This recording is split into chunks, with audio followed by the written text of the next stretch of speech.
अस्सलाम वालेकुम नाजरीन, मैं आपको एक ऐसी बहादुर लड़की की वीडियो दिखाने जा रहा हूँ जिसने भारत को आईना दिखा दिया। नाजरीन, कल रात पाकिस्तान ने surface to surface ballistic missile Ghaznavi का सक्सेसफुल लॉन्च किया, जिसके बाद से भारत की रात की नींद उड़ गई।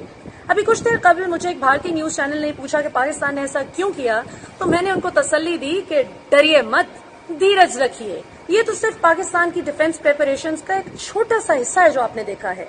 पाकिस्तान की, आपको याद होगा 27 फरवरी को जब आपने पुलवामा में खुद ही हमला करके पाकिस्तान पर इसको पिन करने की कोशिश की थी, तो पाकिस्तान की फौज ने आपको और आपके अभिनंदन को बता दिया था कि उसकी डिफेंस की ताकत क्या है।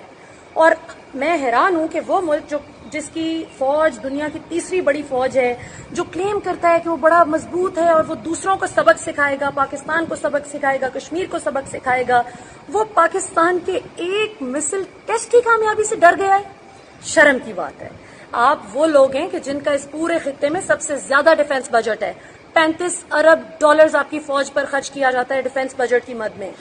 आपकी फौज को सबसे ज्यादा महंगी सर्वेलेंस इक्विपमेंट दे रखी है, जो आपने रशिया, इजराइल और यूरोप से ली हुई है। तो बेहतर है उस इक्विपमेंट को फिर बेच दें। और आपके जो सोल्जर्स रोते हुए दिखाई देते हैं कि हमें खाना नहीं मिलता, हमारा ख्याल नहीं रखा जाता, तो बेहतर है उन बेचारों को पर इन्वेस्ट किया जाए, उनको खाना खिलाया करें। और आपकी सिविलियन आवाम जो रो रही होती है कि टॉयलेट्स नहीं है, वॉशरूम्स नहीं है, तो ये सब कुछ बेचकर आप, मेरा ख्याल है, पहले अपनी चीजें पूरी करें, उसके बाद फिर आप कश्मीर का सोचिएगा कि आपने कश्मीरियों के साथ मजीद क्या जुल्म करने हैं।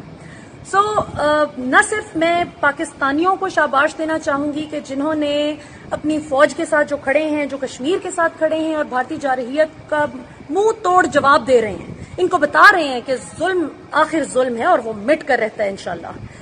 और मैं भारत में मौजूद भी सेंसिबल वॉइसेस को खराज तहसीन पेश करना चाहूंगी जो मोदी की फैशिस्ट अप्रोच के खिलाफ खड़े हैं।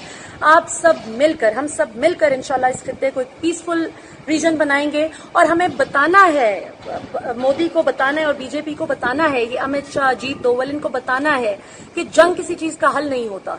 पाकिस्तान ने हमेशा अमन का पैगाम दिया, पाकिस्तान के पेशेंस को टेस्ट मत कीजिए, क्योंकि अगर आप फिर जंग की तरफ आएंगे तो फिर अभिनंदन से पूछ लें।